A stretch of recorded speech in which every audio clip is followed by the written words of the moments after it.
Hello, everyone, and welcome once again to the Soldiers of Cinema podcast. I am Clark Coffey, and with me, as always, is Mr. Cullen McFater. What's up, my dude? Hello, it's McFater, Cullen McFater. It's McFater, Cullen McFater. Yes, and I'm in the running now, so... If you couldn't tell from that little bitty hint, we're going to be covering, for the first time ever, a Bond film. And which one are we going to be talking about? On Her Majesty's Secret Service, which is Cullen's pick. I was totally taken by surprise by this pick. I just never imagined that you'd pick a Bond film, A. And then out of all the Bond films there are, I was even more surprised that you picked this one. But I'm really happy you did. I'm not like the biggest Bond fan in the world, but I do like me some James Bond though, and it had been a really long time since I'd seen this one. And as we're going to go into more detail on, this one is is definitely unique out of all the Bond films there are. This is one of the in a lot of ways, yeah. In a lot of ways, this is like I would say maybe like the second most unique one, but the most unique one is not considered canon, but. Which one would you consider the original Casino Royale? Yeah, I think so. Yeah.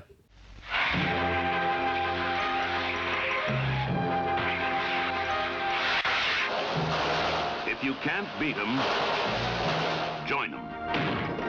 If you're scared to fight it out, watch him and watch out.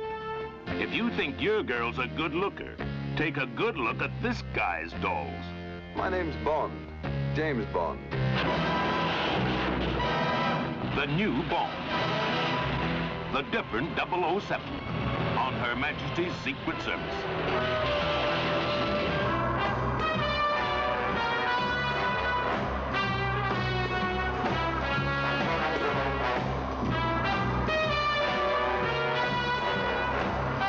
The new star. The different Bond. The name's Lazenby. George Lazenby, and he's got it made. The different Bond woman. The name's Rigg, Diana Rigg. This one's got class and style.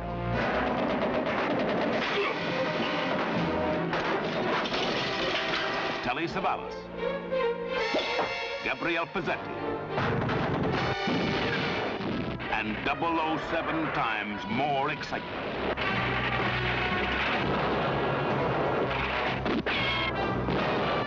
If you think you know your Bond, think again. This one's different. It's true! Drop everything. Try and make it. Marvelous is the password for the different Bond.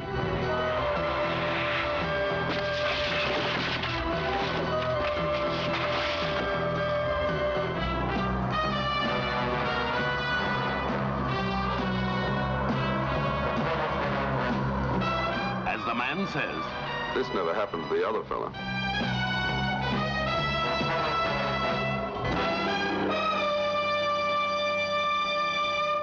Cullen, I'm curious. You picked the film.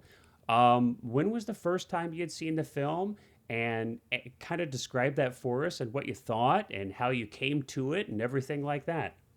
Yeah, I mean, I was really, really into James Bond as a kid. Okay. Now, first... Was that because was your father, was that kind of like something your dad was into, or? Neither of my parents, they knew, like, obviously it's not like it was an everybody hidden, knows, yeah. Yeah.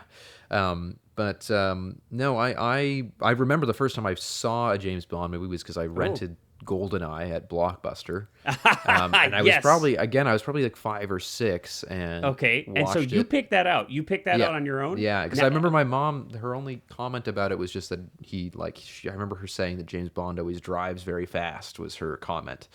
And then that was actually the first movie I ever made was right after I watched GoldenEye and I took my like little tape high 8 camera and dragged it around the floor to pretend to be the James Bond car, and I love said little funny things in a British accent. This would have been like 96 or so, right? Because like GoldenEye this would have probably been like it was GoldenEye had been out for a while. It was probably like 2000.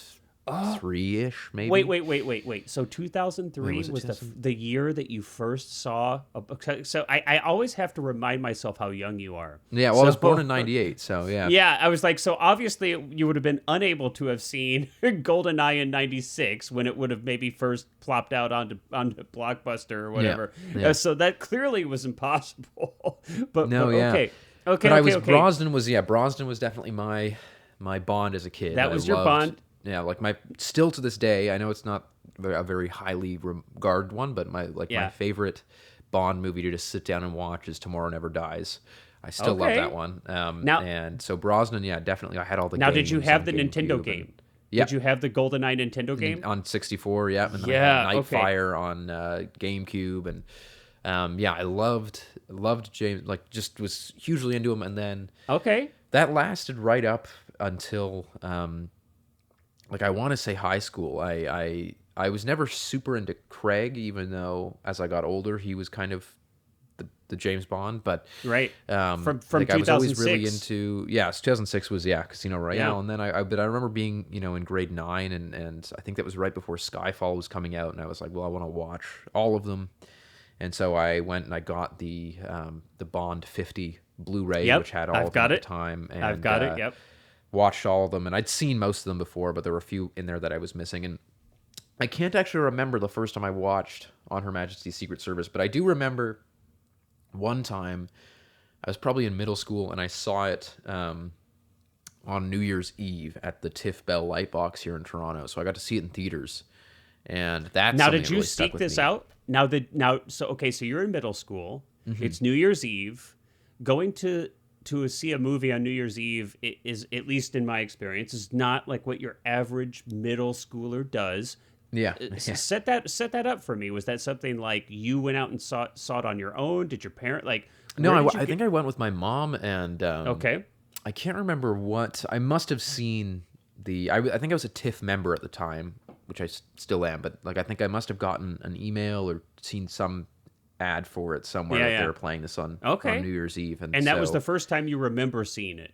Yeah, I know that I had seen it before. Like, it wasn't. I'd probably watched it on TV or something a year before that anyway, and had rented it or something. But so I definitely, it wasn't like it was a new experience for me then. But that's the time that I remember, that I most vividly remember seeing it. And what did you think of it then? Oh man, then it was really just it really, not to harp on the theatrical experience too much, because I think everyone harp on it, probably baby. that's listening, Harp. But I love just being able to watch something like that and have this the music booming at you, and just seeing it on a big screen. That ski chase is so.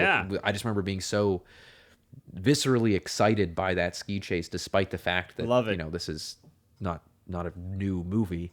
No. And I was like, I think that was one of the first times, and I think one of the reasons that this is, without a doubt, one of my favorite Bond movies, is that it was the first time that I'd seen kind of the action of the older Bonds in a context where it made it really exciting and not sort of charming in that Austin Powers way, but actually like an engaging action scene that was like the ski chase, and that goes into the car chase, that the way that car chase is, and we'll the get into ice this, driving. of course. Yeah, and it's so exciting, and there's a lot of shaky cam and things that are sort of more modern techniques in terms of action that were utilized here, and where it's that's awesome. So even as a kid, we're looking at like 2004-ish or so. Obviously, On Her Majesty's Secret Service didn't even have the best special effects in '69, right? No, nowhere near the. It's not a huge budget. Yeah, it's a pretty low budget film. They claim it was at about $7 million. So to see that in 2004 as a kid and still be pulled into that world, right, and still experience the all of those things as the filmmakers intended, that's impressive. Because I don't think I had the words to really describe it at the time. Sure. But I just remember feeling like I had left a contemporary action movie, was that kind of into it. And I remember the audience reaction being generally the same. People loved it, really enjoying it. I love that. And so then from that, do you think it was that experience then that kind of sealed this being one of your favorite Bond films? Or oh yeah, definitely. I think it's the only one I've seen in theaters that wasn't out post me being born. Like I don't think I've ever seen another one in theaters. Despite the fact that they are pretty frequently re-released here, like they're usually kind of second run theaters will show them. It's not that uncommon. I just have never really gone, but yeah, like this one really always stuck with me. And there was also just this, I don't know why, this feeling of kind of coziness too. Like there's this Christmas kind of element to it. All the snow, that just is Switzerland. Nice and I think we both there's found even this a out tree in later Blofeld's. There's even a Christmas tree. Yeah, in there's the Blofeld's, presents. They give out the presents, right? The bad guy there, Yeah, and but we both talked about how we actually have both been to. I haven't been to Piz Gloria, and you have, but I have. We've both been to this area of Switzerland. It's really beautiful. Yeah. Like I've hiked a lot of the mountains that you can see from the windows of Piz Gloria and all that, and so yeah, there's a lot of. I don't want to say like super personal connections to the movie. It's not like I know anyone. No, but it's a really wonderful memory. But yeah, it's one of those. It's a movie that I can kind of put on, and it's like a comfort food. And I had been a few years since I'd watched it now, and I was really pleasantly surprised that this still holds up, because I actually have been watching a few of the Bond movies lately, and I rewatched one of my other ones that used to be a favorite of mine, The Living Daylights with Dalton, and it didn't live up. Still fun, like I still enjoyed it, but it definitely was not as enjoyable to me as it was when I was in grade 7 or whatever. That one I was worried that this one would kind of have the same impact, that I would be kind of less intrigued. But I actually found myself really, now that I'm at an age where I can kind of understand more about the techniques and the actual like craftsmanship of the film. I think that this one really held up in terms of its unique story style too. But I want to hear from you too about what was your first impression and things like that. I don't have any recollection of watching this when I was young. Now, doesn't mean that I didn't, but because Bond films would have been on like Saturday. They would have been like a Saturday movie on the local TV station, which in my case would have been KPLR, Channel 11, St. Louis, Missouri. K was east of the Mississippi, and I think it's like, what is it, K and Q and W or something? Or Q or something. Yeah, who knows? But ours was KPLR. So for anybody out there who's listening who would be familiar with the St. Louis area, I've got them stuck in my mind. But so who knows? It might have been playing at some point on television. I might have watched it, but I have no recollection of this. Okay, and so when I was growing up, Roger Moore was what kind of represented James Bond to me. I didn't grow up with Connery, though of course, eventually, of course, I saw his James Bond. But Roger Moore was the guy who was doing the thing when I was a kid, and that was the first James Bond films I saw were the Roger Moore films, and then it might have been View to a Kill was the first James Bond movie I saw in a theater. Then of course they switched to Dalton, and I remember seeing his films in the theater. But I don't have a memory of seeing this film until I got the exact same box set that you referred to and started going through film by film by film and watching them in chronological order. I don't even know if because I really enjoy the films, but I am not like a James Bond scholar, right? I don't even know if I knew that Lazenby did Bond just this one film. I don't even know if I think that I thought that it just went from Connery to Moore, just boom. Yeah. So I was really taken aback when I first saw this film. And this isn't even that long ago. We're talking maybe 5 years ago or so I saw this film. Suddenly some new guy. For what right. And matter of fact, I literally remember I popped the disc in, and like the set, it just has like the name of the film. There's no like pictures or So I just pop in the disc, sit back, and I'm ready to watch the film. And it's like, wait a minute, this isn't Connery. Wait a minute, this isn't Roger Moore. What in the hell is going on here? And so it wasn't until I got to the commentary track, which I watched right after I watched the film, that I understood what was going on. But I was so for me, I was like totally taken aback. I was also extremely surprised about the fact that Bond here has like an actual relationship with a woman, actually gets married, and actually there's like a sad sad ending. Like he gets married, he's gonna live happily ever after with his wife, and she's killed. Yeah, like it kind of it almost in a way sets up the Craig stuff, like wow, in terms of theme and stuff, right? And in a way, it totally does. And so I was extremely impressed, to be honest. Having kind of seen it as part of this chronological viewing, like me, maybe I'd watch like one a week or something, right? So I had kind of gone through Dr. No, Russia with Love, Goldfinger, Thunderball, and You Only Live Twice. And, those are fun movies, but there's definitely some cheese in there. Yeah. And I felt like this movie felt more grounded than what had come before it in a lot of ways. And I still thought it was like really beautiful. I thought it carried over a lot of the look of those earlier films, which are really beautiful in my opinion. And we're going to talk about this, but you can tell there's some difference in the editing. There's some difference in and like I've already discussed in George's performance and the story that's covered here. But yeah, so that was the first time I'd seen it. So just 5 years ago. So it was actually pretty fresh to me. Yeah. So well, I think it's interesting that you mentioned too like that it changes the kind of whole idea of like what a Bond structure is in the movie, and how there is this kind of 20-minute sequence in it where there's not really much action. It's just like them having this romance. Yeah. Oh no, there's like a whole montage with a Louis Armstrong song, dude. Yeah, and it's they don't use the song for the opening credits. They save the song for a montage in the middle, and there's also this really. I always like when so. For example, Sam Raimi's second Spider-Man movie does a similar thing where there's like a 45-minute section in the middle of the movie where he's not Spider. He loses his powers, and it's like this. There's the raindrops keep falling on my head montage, and he's just kind of a guy again, going through his day. And I always like that when these bigger sort of established movies where you have an expectation of what the structure will be, kind of play it a little bit differently for a bit. And I always liked that about this one, is that you have again this very quite endearing romance. Like I really like Diana Rigg. Well, I think Diana Rigg is great. Yeah, I probably had a crush on her as a kid. I think like right off the bat, right? We open up and you notice a couple of things different right off the bat. We've got you have within the title sequence, which of course James Bond films are known for, and they were known for even by this film. You're known for their song and their title sequence that kicks off the film. So right here we have a title sequence that has imagery from the first 5 films.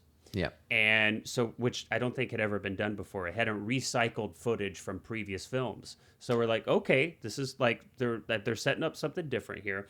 And there's no lyrics in the title track. The title track is just an instrument. Yeah, it's just the new instrumental theme song. Yeah, it's just a new theme song, but it's not sung by anyone. It's not, they were performances by known people, right? And they would always incorporate the title of the film into the song. And it's my understanding that the reason they didn't do this on this film is that they couldn't figure out a way to have On Her Majesty's Secret Service be in the lyrics of a song and not have it be ridiculous. Yeah, I think it was also because Dr. No opens, there's no theme song for Dr. No. It just opens with it's the same thing where it's because it's the first James Bond movie, so it's the opening credits to that one were also the instrumental James Bond theme. Oh, I think John Barry sort of wanted to make this the Lazenby Bond theme. Yeah. Because the original swing, surfer tune of James Bond with the guitar is only in this movie, I think like maybe once or twice. It's very, very sparingly used as the big action theme. Most of the music in this is the, what we think of as the On Her Majesty's Secret Service theme, which is the opening credits as well. So I think that might have been part of it too, is that John Barry kind of wanted to almost have this be like a fresh start. A fresh start. And start it in the same way. And I love how they carry that right into the film opens. And we have this like driving sequence, and we have this really beautiful reveal of Bond. This beautiful Aston Martin. and it's, we have like these inserts of like, we have like behind, over the shoulder, we're like looking through the windshield as we're in the car driving with him, and we're along this beautiful coastline, and then we have like an insert. He like grabs a cigarette while he's like racing down the road and pops it in his mouth and lights it, and none of this we can't see anything but the guy's like chin, right? And I love how it's this slow reveal. It almost reminds me of like how Mad Max is revealed in the first Mad Max, where it's like it's like his actions behind the wheel of the car are kind of like what we see first, long before we actually see his face. I love that he's following this woman. He parks. He like, is he gonna kill her? He like opens the glove box, and there's like that, the gun that's in pieces that you could assemble. And he's like, whoa, is this like a target? But no, he like grabs the sight, and he like looks out at this woman who's like walking into the ocean. You're like, what's going on? It's like beautifully shot. It's great. I think it's just such a wonderful introduction to the new Bond. But it also doesn't take itself super serious, like with the last line it's fun. when he's like, this doesn't happen to the other fella. Well, that's sure, and so he's we don't know quite what's going on, but he runs out. It's like, looks like maybe this woman has run out into the ocean. We don't know if this is on purpose or what's going on. He runs out, grabs her, and then we have this great action sequence. Now I want to talk to you about that before we get to the little breaking of the fourth wall, which you jump to there. Because this is one of the first places where we see some new editing in the film. And I'm curious what your thoughts are. Now, obviously, this film existed in a different era than we're in now. But what are your thoughts on how the action sequences, specifically the fight sequences, are edited in this film? What are your thoughts on It's fast. It's like I almost want to use the word experimental in a way, because it seems like they're trying this very, at the time, contemporary approach. And of course in Hollywood we have like the new Hollywood starting, and all these new editing styles that are very inspired from France and Italy and things like that. Well, Butch Cassidy and the Sundance Kid was the #1 film of this year. So Midnight Cowboy, Easy Rider, Bob and Carol and Ted and Alice, The Graduate and all that. That's where we're at. And so I think that it's interesting though to me, because a lot of the choreography of the fight scenes is still that Connery era, where it's like, they just kind of throw each other into breakable chairs and stuff like that. But it's weird because it's kind of paired with this really dynamic staccato. Well, it's interesting. I mean, I think it's always fun to look back at these films and see where the art and where the craft has progressed, because, of course, nowadays we're used to, extremely specialized like stunt choreography with, just like ridiculously skilled stunt fighters or some actors, who are really trained. Like Keanu Reeves comes to mind, or maybe a Tom Cruise, people who do a lot of their fight stuff. But, for the past 20 plus years, I mean, we're used to wire work and a lot of martial arts incorporated into this stuff. And back then it's like, you've just got, like, I think Lazenby probably did all or most of his fight work himself. He's not trained in this. And so I feel like they had to do so much, they had to push so much with the editing. You get a lot of like undercranking to try to make things move faster. You get a lot of like really staccato cuts, jump cuts. You get the very visceral sound effects. You get these like over the top, Foley work where it's, I mean, they're just pushing, they just push. And it would be so fun to have kind of witnessed this film in its contemporary time. Because I do have to admit, kind of watching it now, it feels a little, it feels a little cheesy. Yes. And I, it's kind of like one of the complaints I have. Now, let's be honest, though, in a lot of contemporary stuff now, which is especially true with television, less so with film. But this is very common with contemporary television, where they don't have a lot of time and they don't have a lot of budget, and they will just chop the hell out of a fight sequence so that they can hide the fact that, that this is not, they didn't have time to really choreograph something extraordinary. So it kind of feels like that's what you're seeing here in these fight sequences, in my opinion. But there is some interesting stuff. You even almost have like these interesting jumps in like in time and space that almost feels a little surreal. It almost, do you know what I'm talking about in this fight sequence where we're almost like, it gives the fights like a very surreal feel, you know? Yeah, and it's almost, I think it's like it's this masking of what the actors were capable of and trying to make it yeah. this super spy, right? And Yeah. you know, even just like speeding elements up where Yeah. you know where there's a punch, it'll go double Yeah. speed for a second, so it looks like it's a harder hit. And zoom in and like push in Yeah. real hard or like pull out real hard and yeah, I mean, again, this movie didn't have a huge budget, and I don't think any of them really did it until like the later Roger Moore era. And I think this what's is one of the fascinating about that smaller though is that you get so much of that, like what kind of Austin Powers made fun of, which is this very B movie feeling. Of like, these aren't B movies, but there's a lot of elements of, and you know, because it was really, they were kind of independently financed, and so I also think it's unique because you go from, again, this like massive volcano layer in You Only Live Twice, which also wasn't a hugely budgeted movie, but there was an incredible set, that Blofeld layer at the end. But you go from that to a real location on this Swiss mountain that they actually shot in, that wasn't built for the film, that, you know. So I think it's very fascinating that this movie feels a lot more grounded to me. And I know the director, Peter Hunt, specified that he wanted everything to feel like, he didn't want it to feel lit, and he wanted it to feel natural. He wanted the sets to feel real and things like that, not like it was studio. And so he intentionally, I think, put ceilings on all the sets that were built. So that is correct. Everything has they ceilings. couldn't like studio light it and just make everything really bright, so that the cinematographer had to sort of work around that in light in a more modern contemporary way. Because most of the time these days, unless you're shooting like a big, you know, soundstage, most sets do have ceilings, because a lot of times things are shot on location in a house or something, right? And so you wind up with this very interesting look of the film, you know, and I think the cinematography is beautiful in it. It's shot anamorphic.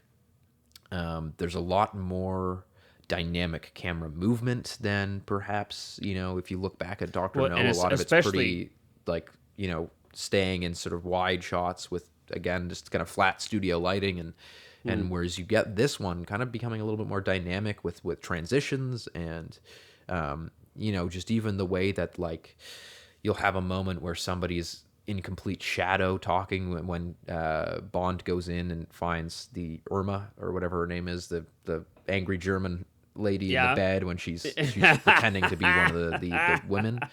And he goes in, and it's this really like moody lighting, and he's kind of lit in silhouette, and then he lifts her up, and she lands right in this light perfectly, and of course reveals herself. So there's a lot of really interesting choices that I think kind of went on to. I don't think this movie necessarily was the epitome of what the 70s looked like, but you can sort of see how they're trying to land in this more naturalistic style, as opposed to a more formalist style of the earlier 60s that was kind of going out of favor at this point. Well, even just really within these films, these films, I mean, you know, you can see where this film is kind of in a shift, in the middle of a shift, where you know, there are definitely setups here that look like they could have been pulled from any one of the earlier films. But then you're right, there are moments where, especially in the action, where we feel like this film is starting to take a transition, which of course this was like a huge period of transition in cinema, you know, period as a whole.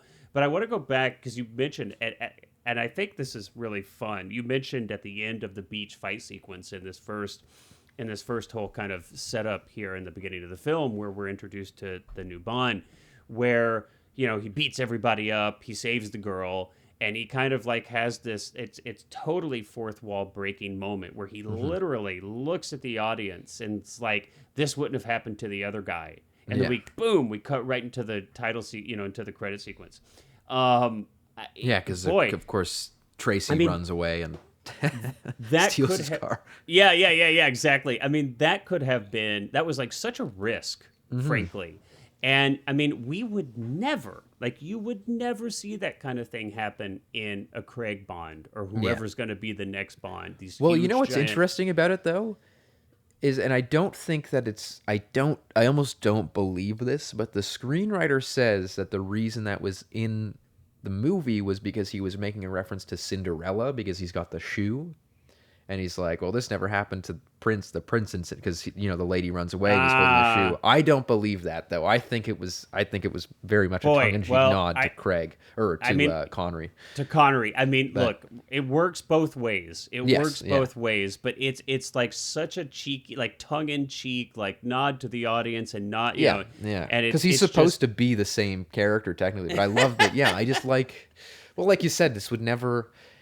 And that's what I mean when I say that the movies today, not just the Bond movies, but film in general, is so self-serious. Yeah. That it's really interesting to look even just at like the wider level of franchise in that, you have these elements that are just, like you can play with continuity. You can kind of have these little nods to the fact that, this is a little bit silly that suddenly this new character, or this new actor is playing the same character. And it's the fact fun. that Telly Savalas and Lazenby's characters, Bond and Blofeld, met each other in the last movie, and they don't know, like, for some reason in this one, they have no idea who each other are, right? Like, there's no, like, they don't mention the fact that they just had a big fight at the end of the last movie. But I like that, like, I think these days, you look at the Marvel movies, and it's like, God, I can't imagine a headache of writing one of those movies and being like, well, we have to make sure that this doesn't conflict with anything that's happened in the last 28 movies we've done.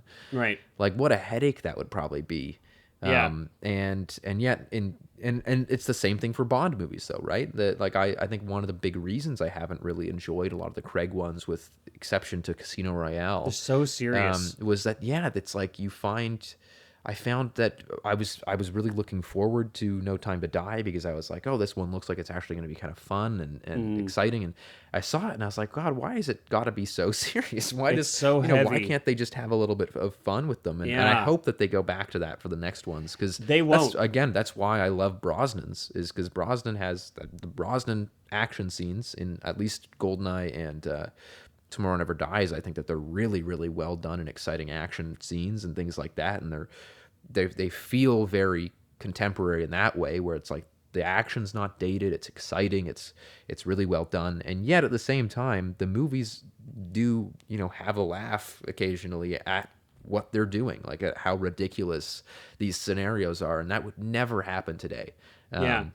Like you'd never, there's almost even a joke in Tomorrow Never Dies about the fact that the villain, his plan is just absurdly complicated and stupid, and they're like, you really expect this to work, kind of thing, and that's the joke, is that this villain has this very, very stupid plan to get like exclusive broadcasting rights in China, but you would never have that these days. These days, is you've got to have like Christoph Waltz having murdered Bond's brother when they were children or something, and here's the thing is that it's personal and it's family, it's still as cheesy as ever, though. I mean, but again, unintentionally now, right? But like it's almost but it's still as cheesy as ever. But they're like, it's like they're so they're so serious though, that they're like kind of unwilling to kind of play with that anymore, I think. I mean, okay, now maybe we're going to get off we're going to digress, or just take a second.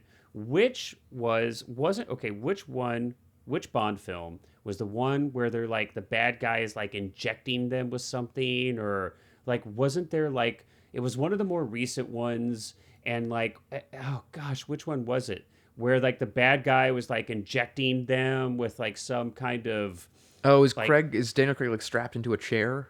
And yes. Like a needle going. That was Spectre. I think that was the one before. I was like, this is the most ridiculous crap I have ever seen. And he's got like a big desert base. Yeah. This is so goofy, but it was like played so serious that I was almost just like, come on, you gotta have like a little bit more. Well, and that's and I think that this is an important conversation to have in the context of this movie. So I don't think we're digressing too much. But it comes back to this idea of like, and I know the Craig movies were pretty critically successful, with, I think, exception of Spectre and Quantum of Solace didn't do too well, but so clearly there's something that people like about them, which I'm not going to fault anyone for if they like that. But I find the same issue with like the Nolan Batman movies, where they're trying to sort of have their cake and eat it too in building this really realistic, grounded, gritty, world. Like, oh, this Right. takes place in the real world where like real world things happen and cybersecurity and all these threats. But at the same time, you're making a movie about a secret agent that's like sleeping with women and drinking martinis and going around the world and shooting and blowing up factories and stuff. And it's like I found that same thing with the Batman, the Nolan Batman movies, where I was kind of like, you can't have a movie that's this gritty crime drama taking place in they're essentially trying to make Chicago or something and about the mob and all this. And then you also have a dude in a bat costume flying around, right? Like you kind of have to, you can do it in a grounded way, but you kind of have to lean into the cheesiness a little bit to do it. Sometimes. And I think that Dalton and I think that Brosnan and I think more really went for the comedy, but I think that Dalton and Brosnan especially kind of hit this pretty good balance between, there's grittiness and it's a bit darker and it's a bit more real and a bit more violent and a bit more, like you can really feel the punches but it's and all there's blood with the when wink. people get shot, and yet at the same time they're kind of still living in this heightened reality of supervillains and funny stuff, right? It's a wink, wink, nudge, nudge. It's like, there's like it's kind of like not taking yourself too seriously. And I think that's probably the best way to, and I'm sure the pendulum will swing in another direction at some point. But yeah, I mean, it's been, I think we had kind of like the like pinnacle of kind of slapsticky almost even with Roger Moore. And kind definitely. of like that. And where then there's that like a slide whistle when they do a car jump and right, and then that kind of we've been going away from that ever since, with Timothy Dalton, Pierce Bronson, and then of course like really hitting its apex with Daniel Craig, right, where it's like they're really trying to make this like dark and grit, like all the things you just described. And I think at a certain point it'll kind of come back in another direction. It's just there has to be some kind of dynamic to it, and this is the direction it's been going for a while. I'm sure it'll swing back, but I do find that this film hits a pretty good balance of those things. And I also, we haven't talked about it a ton specifically, but Lazenby's performance. I mean, I think his performance is actually quite good. In contemporary reviews, neither his performance or the film was reviewed well, and it's hard to know if a lot of that was just because people didn't like change. They like Sean Connery a lot. Now we've got a James Bond that's not Sean Connery. This is sometimes jarring. It's hard to kind of process. Whereas it's now, of course, the new Bond thing is what now is it's the understood. big excitement, right? Now it's part of the series, right? We've gone through enough Bonds. Everybody understands that an actor plays Bond for 5 or 6 films, and we get a new Bond. That's how it goes. But he was the first, so people only knew Bond as Sean Connery. So it's going to be jarring. It's going to be shocking. We have like first-time director Peter R. Hunt. He had done a lot of editing work. And that might actually like kind of show itself in some of this editing that we've been talking about, especially in the fight sequences. But he'd done a lot of editing, but this is his first film. And, maybe this is why they got a little less budget. We talked about that. But it wasn't very well critically reviewed. Now, commercially, it's not that it like tanked, but it wasn't as successful as some of the previous. I think 82 million off of the 7 million budget in its day. But and I just like right after we have the sequence on the beach, we for the most part we jump to Bond returning to London. He's at his office, and I feel like this is good. I feel like Lazenby did such a great job. There's this beautiful exchange with Moneypenny. And there's this whole kind of running joke where they flirt with each other. And I feel like this was one of the better exchanges I've seen in the films, especially up to date. I felt like it was like tonally perfect. It was fun. And I feel like there are a lot of moments in this film where Lazenby does a really good job with these kind of things. I think he does a great job with his relationship with Diana Rigg's character. I mean, how did you feel about that? No, I've always liked Lazenby a lot. Yeah. And I think as a kid, I always thought I wouldn't before I'd seen this, because I remember, other friends who were into like they always just kind of knew this one as like, oh, that's the one with the guy who's not very good. Like, and I think everyone sort of expects that because he only did one, but he chose to not come back. He wasn't fired. But I think that he's yeah, no, Australian. That might Yeah. throw off, and that might have thrown off some I think that people, even like he you know? doesn't sound. I mean, he does a good job with the accent and things like that. And No, he he doesn't sound does. like he's not like Crocodile Dundee. Or But I anything. just mean you think about it, right? You're British, Mm-hmm. and James Bond is your. This is your man. Like, Yeah, if well, I you're- remember it being a big deal when Brosnan was because he's Irish, right? And so, Yeah. so people were almost like angry. I don't know. People always get. I mean, the British tabloids are always so silly about those things, but no, I mean, think I guess to be fair, I mean Connery's Scottish, but obviously Yes, yeah. that's still British Isles. But yes, he is. but yeah, But no, I think that I know I liked. I mean, but I remember always thinking that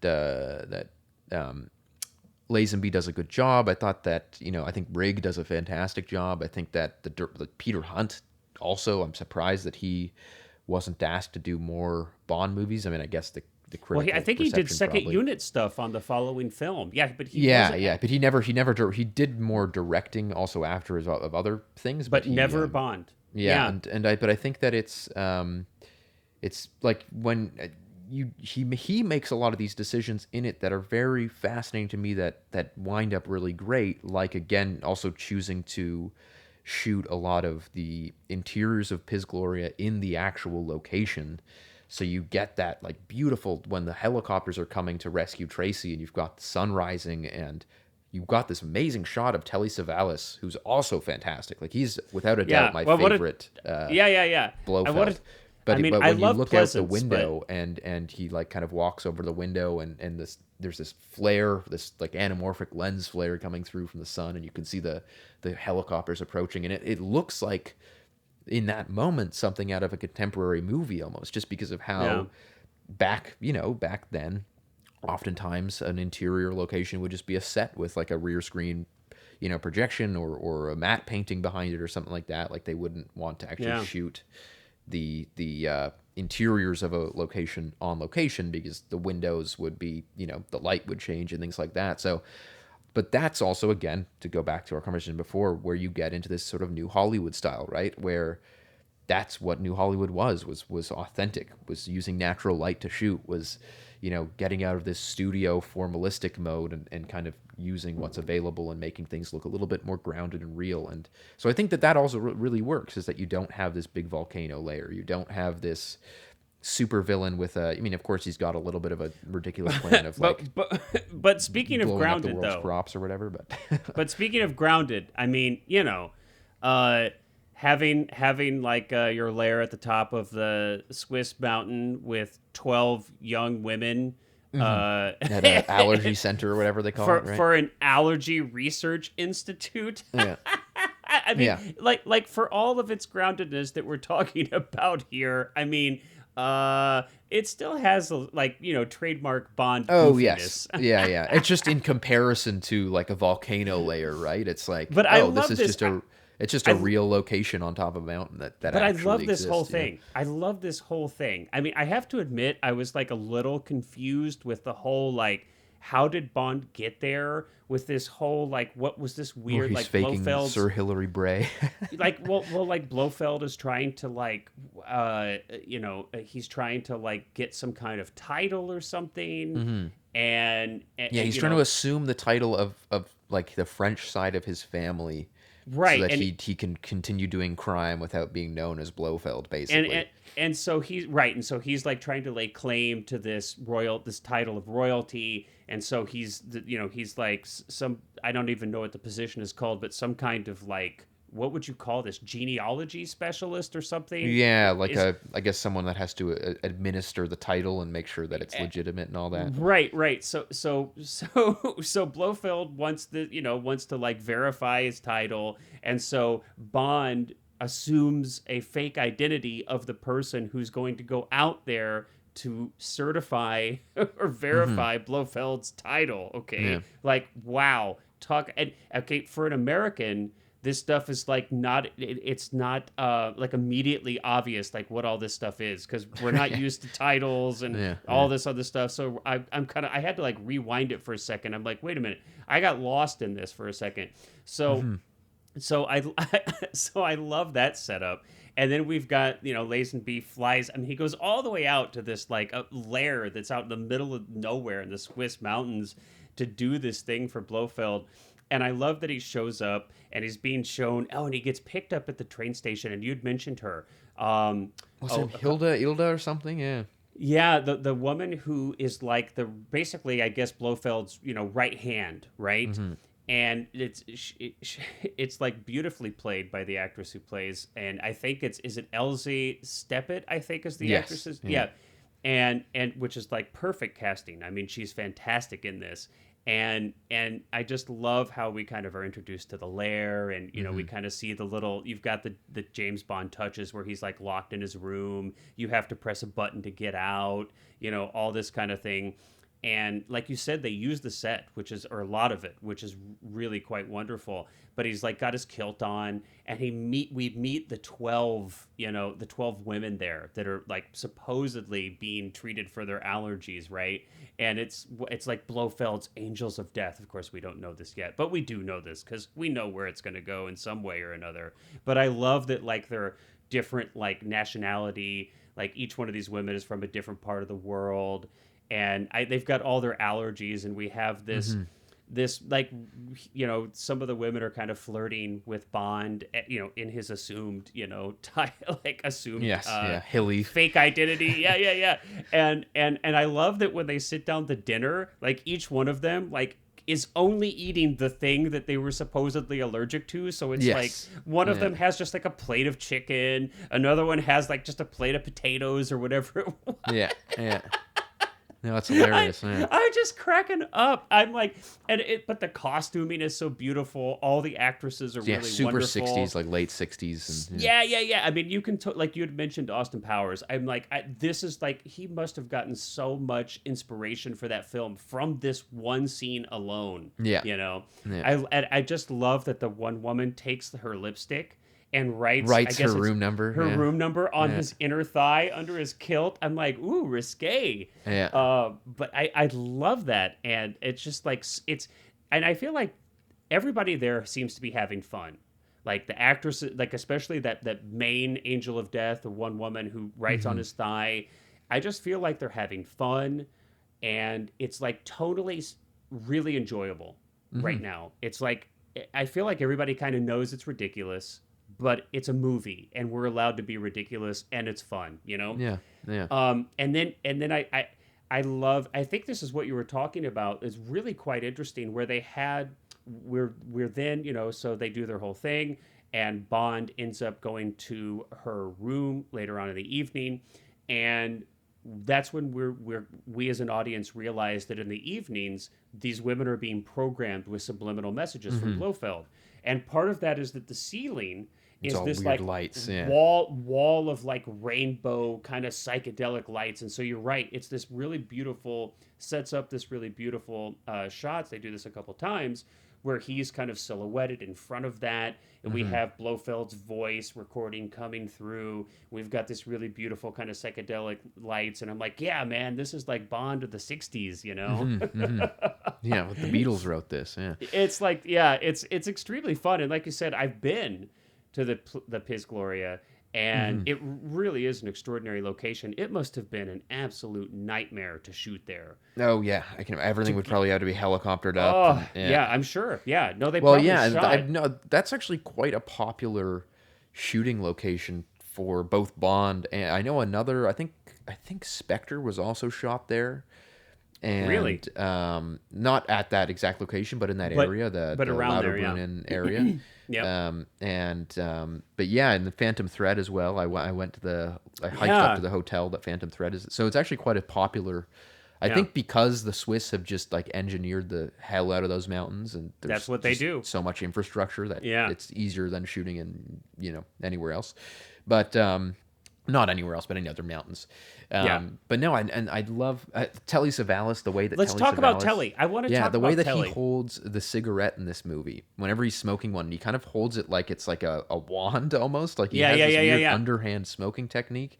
Yep, and I yep. have always used that whenever I've been in a movie or a short film or like a play where I had to smoke a cigarette. I have always held it. I love it. I don't know why. It's just No, like, I know why. adopted it I from know Telly. why. Because it's awesome. I mean, it looks cool as hell. I was just watching. I was just watching a film of Telly's, Sonny and Jed, which is a spaghetti western. Are you familiar with Sonny and Yes. Jed? It's a Corbucci film. Telly's fantastic in that film. He's my favorite performance in that film. And honestly, every time I see him, I so thoroughly enjoy him.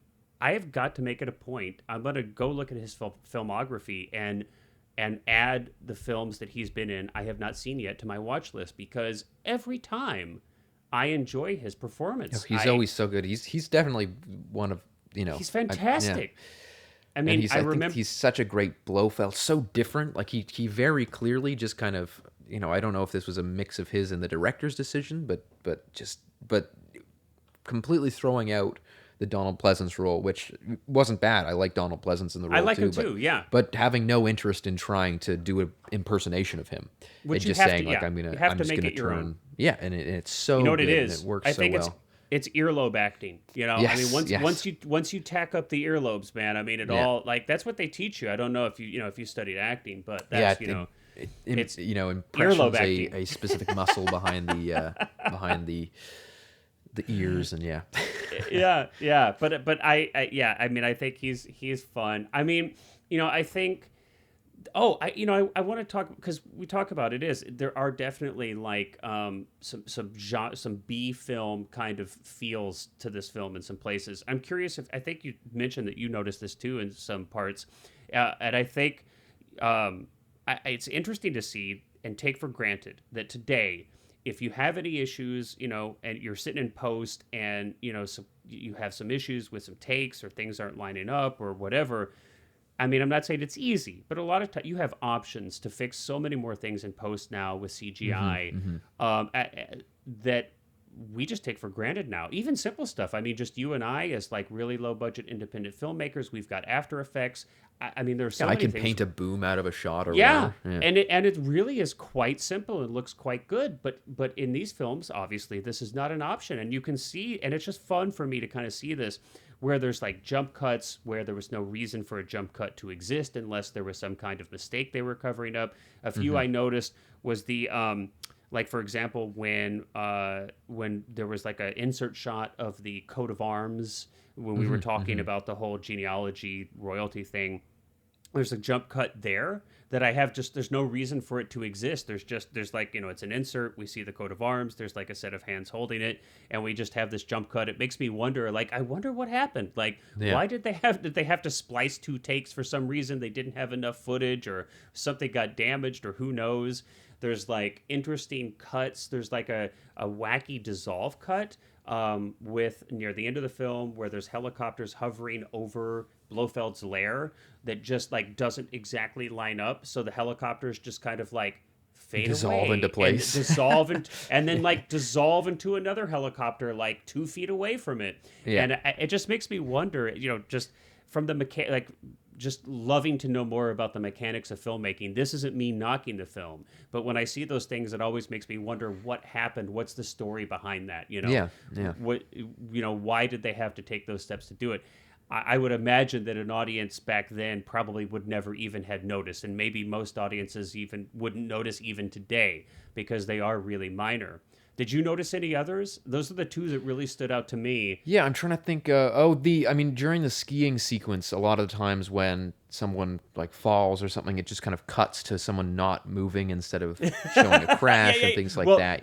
There was a lot of that. Yeah, I mean, yes, in general, you'll see, and this is where I think you start to see some of the lack of budget come into play, right? Where you'll have the setup of some kind of thing, and then we just cut to like it's. we're missing the impact, right? Because they couldn't show it, because they like a fight where you have a shot of someone winding up a punch, and then it'll cut really quickly to them having already extended their fist, and like they're the guy already falling over. They're like already. It's like wait a minute, we're missing like the actual the impact, the key part of that. Yeah, the impact part of that, and we know why, right? It's like they're having to hide the fact that they can't actually be doing these things, but. But I think, but overall though, I mean, and we touched on it a little bit, I really enjoyed the action sequences. And I think my favorite was the ice racing where I love the fact that, that they actually had real cars on a real ice track. And as somebody who's kind of a car fan, I just love, I mean, it was a mixture of really fun action, but actually kind of goofy slapstick. You've got this Mercury Cougar, much larger car than most of the other European cars on that track. Yeah. You've got all these little Mini Coopers, and you've got this big Ford. And I love that they're on actual ice. And it was like bumper cars. They would bing, and a little mini would go flying off. It was almost spinning out. It was almost like Mario Kart is actually what it made me think of. I'm like, this is almost like Mario Kart. But you could tell it was real. You could tell they didn't fake the ice. It was real cars, and I thought it was actually really well shot, really fun to watch. The skiing footage, a lot of that I felt like was, especially the actual real footage, aerial photography of real skiers, I thought was amazing. Sadly, and I think it's a good microcosm of what we're talking about here, you have these really extravagant, beautiful shots kind of juxtaposed with really not great rear projection. The rear projection during the skiing especially is not particularly and I get great. It. I get it. That was the technology of the time, so I'm not knocking the filmmakers at all. But I think, if you look at the height of special effects, which this is a yardstick that frankly some current films don't meet. In 69 you had the height of that technology would have been 2001 Kubrick's film. Now, but to try to compare almost any film to that is just not fair. But that gives you kind of that was the pinnacle, the zenith of special effects at that time. Yeah, and Planet of the Apes had been out too and things like that.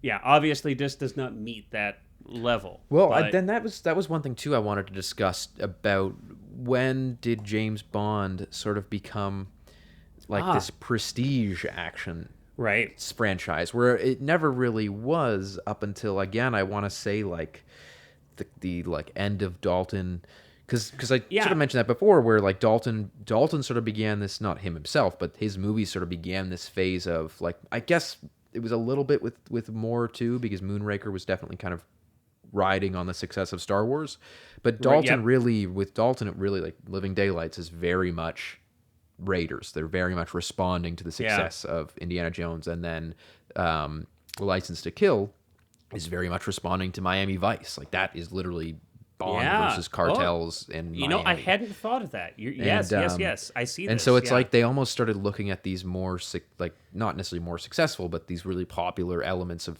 media at the time and going with them.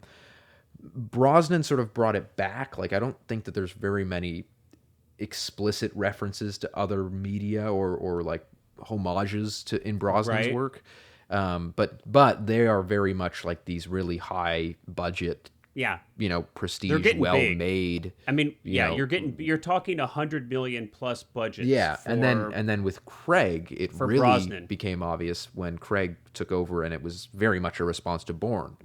The Bourne movies had come out, and everyone wanted these really realistic, bloody, knuckle beating assassin kind of spy movies, and Craig fell into that role. So it's interesting that you kind of have this evolution, where it's again, the earlier Bond movies weren't necessarily B movies. They had budgets, but they were these kind of independently financed, goofy, especially with Moore, fell into a lot of slapstick comedy, sort of and then suddenly there were these prestige things, right? The first three Bond films did. So Dr. No had a budget of $1.1 million. Yes, but yeah. And even adjusted, I mean, that's maybe $8 or $9 million ish, maybe Yeah, 10 today. yeah. That's a minuscule budget. From Russia with Love was 2 million. Goldfinger was 3 million. So it's Yeah. not until you get to Thunderball that you're even. I mean, that was 6.8. You're talking really low Yeah. budget films, and you're right. They were basically independently financed. But you do see. I mean, it was. I feel like, kind of like Spy Who Loved Me, Moonraker, like those were big films as far as box office goes. I mean, those were huge in the late 70s, but they still And you started had getting sort of pretty this small celebrity budgets. too, right? Like where Yeah. like Christopher Walken is the bad guy in A View to a Kill, Right. and Grace Jones is the henchman. And, you really started to see, and who is it? Who's the bad guy in License to Kill? He's License to Kill. is I'd have to. well, I've got him here. Was it Robert no, Davey? Yeah, and Benicio del Toro's in it. He's not the bad guy, but Robert Davey is Sanchez. So you started Yeah. to sort of see these like actors that would go on to really have these huge careers. Benicio del Toro obviously is a huge actor today. Yeah, I had forgotten he was in that. Yeah. Yeah, and so it's interesting though that you kind of have this transition from like in perhaps I guess the late 70s into the 80s where Bond became this very sort of prestigious, like you think about how Well, it's a brand. It's a big huge brand. is it to get the song, like to be an Yeah. artist and get the Bond song, or Yeah. a director, like there's so much fanfare about who's directing the next one, who's going to be the next It's Bond. a big machine. It's a big machine, which scares yeah. me. Which scares me Yes, because it scares me because, and again, we're not to beat a dead horse, but on those earlier films and the one we're talking about right now included, I feel like there was space to have fun in it and to be tongue in cheek and to be and a a little sense of goofy. personality and Right, and all of that kind of adds up to exactly that there was a sense of personality to it, right? And this is where I'm a little bit with all of Danielle Craig's films. I wonder if the box is getting smaller and smaller and smaller, and especially if we look at the trends in cinema and especially Hollywood today, which is trying to replicate over and over and over the success of the previous film in the franchise and being more and more afraid to take any risks outside of that. I mean, it's a giant machine now. I mean, here we have a series of films that have been going since 1962. They now we're talking, I don't know about global box office, but I'm guessing that almost every, or maybe every one of Craig's films probably nabbed $1 billion-ish. Globally. I think Skyfall was the first one to pass it, but they all made at least to high hundreds of millions. Yeah. 100. I mean, at least. And I don't know, domestic versus global, but it's a big brand. It's a huge brand, and the marketing and they sell everything off, right? Like what kind of car he drives is sold to the highest bidder. What kind of watch he wears is sold to the highest bidder. Yeah. Like what kind of phone, right? What kind of phone he uses? What kind of suit he wears? I mean, it's insane. It's a giant machine. Yeah. So I'll be curious to see kind of where it goes next. Now, have you heard? I don't know, but it's what's interesting to me about that too, and not to digress too much as we digress away. Just digress away. I want to compare it very briefly to like Mission Impossible, because that's another big spy franchise at this point. Right. And my favorite Mission Impossible movie is the De Palma one. I think that's, to me, it's the only one that's like really a very, very good, fun, good film. Yeah, it's actually good film, yeah. But I know that the recent ones, like since Ghost Protocol, which was kind of the reboot, I think that was the fourth one that came out, they've been getting they've been having a lot of critical success, and a lot of people talk about how they make a ton of money, good they are.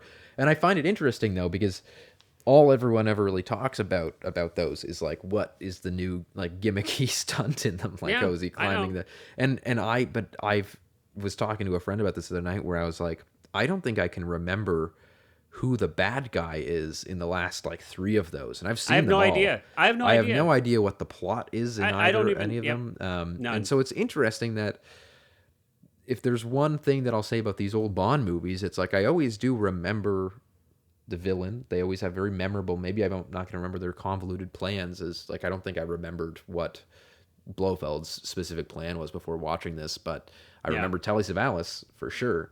I remember the vague idea of what happens in this kind of like, I could tell you a pretty good recollection of what the movie's about. And so I think it's interesting that nowadays these things are moving into, and I find this with the modern Bond movies too, where I can't. I almost like, I know that Christoph Waltz was the bad guy in Spectre, but what was he doing? I know he played Blofeld. Like, that's the big reveal, is that he's secretly Blofeld. And he's a great actor. And it's not like he's not a great actor. I actually predicted that. Another digression. I when I was in grade 10, I made a fake. One of my assignments in a class was to make a fake James Bond movie, DVD case, and I made one with Christoph Waltz playing Blofeld, and it was like all about Spectre and stuff like that, and coming back, and then like a year later, I spoofed Skyfall, right? Yes, yeah. Like I back when Skyfall was like fresh, when it was like just released, I made one of my good friends and I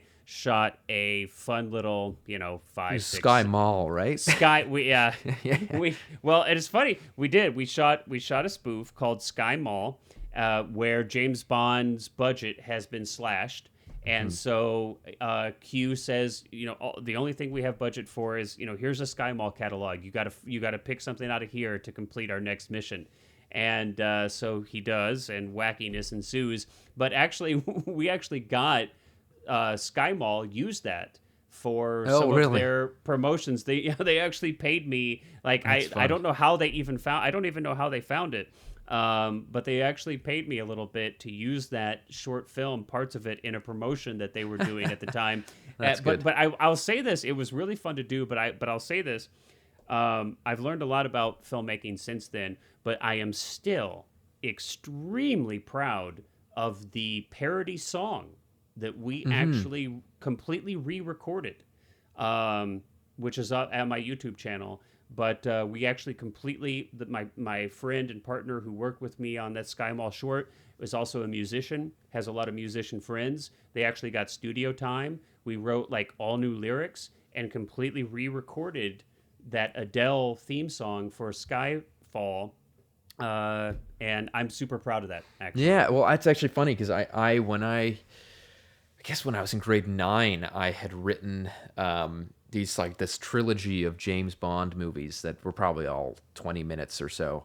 And I remember buying the rights to this. Someone had made this James Bond song to like try and get it to be the next song on YouTube to hope that Eon would buy the little self-promotion thing. Sure. And I remember contacting the person and sort of saying, can I use your song in my James Bond movie? And I never finished it, but I remember I did pay them for the rights, and I wasn't very much. I think I paid them like $100 or something. I was that's funny. Broke high schooler at the time, but maybe you should go back. I wrote these very detailed scripts about. I could probably still have them somewhere, but yeah, I'm surprised there aren't more satires and parodies of the series. All right, I think Austin Powers probably kind of closed the door on that. Closed the door on that. Yeah, it's like boom. What else is there to parody? Yeah. Well, this is a blast, man. It's fun to go back. This is I think an underappreciated film, at least by many people. And it wasn't a film that would have jumped out at me as one to discuss, but I've really enjoyed it. And hey, everybody out there, I mean, even if you're not a Bond fan, I think the movie stands on its own. I think it's a really fun time capsule of its era.